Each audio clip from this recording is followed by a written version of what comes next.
This week, we're gonna do something a little bit different that we haven't done before on this channel.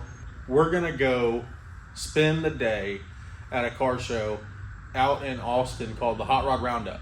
So we didn't make it with this truck. The station wagon, if I'd have really pushed it, I could have made it, but the year cutoff for the Roundup is pre-63, and that car's a 67, so even if we wouldn't have been able to get it in the show. So instead of really trying to push this truck and just cut corners and stuff, we ended up not taking it. And instead of taking the station wagon, we just went ahead and had a weekend out there with me, my wife, my daughter, my dad, and his girlfriend. We all kind of just met up out there and just spent the day walking the show, finding some stuff in the swap meet and stuff like that. So it's been a hectic week here. I did end up doing some other stuff I'll show you at the end of the video. But now let's take some time and look at everything that we saw out there at the car show.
pretty cool, huh?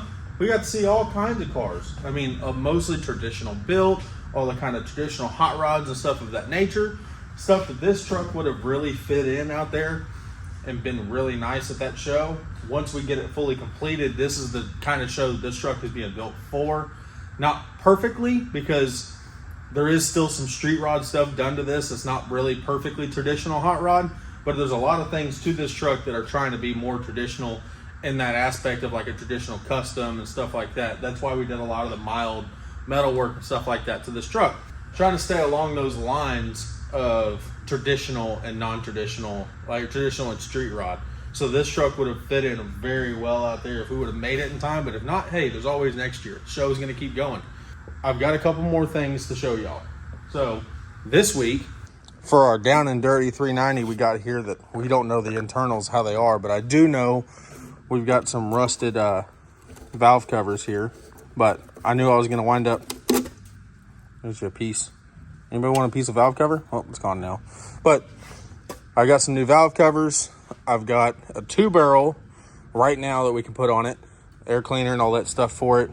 If we decide to go that route, I also have a 2-barrel intake for it now. But I've got a lot of parts for this engine if we wanted to do like a budget rebuild on it and do something along those lines. And also I'll drop in some pictures now of what me and Dad got into this week.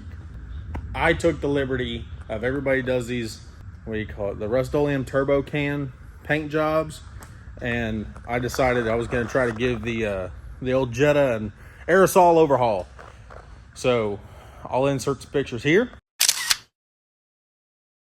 and here and here of doing the Rust-Oleum overhaul, or the aerosol overhaul, and this is the outcome. And this one, and this one, and then to top it off and just make it perfect, I looked online for roof rails, and I couldn't find exactly what people were doing for roof rails, and a lot of them stuck up real high and I didn't like it. So I ended up making my own roof rails and putting a roof rack on the top here and here. And man, did that car take a total makeover and really turn it from a total piece of crap into a shiny piece of crap. So now we've got a really cool looking little daily driver fuel saver car. We're working on getting this one up and going.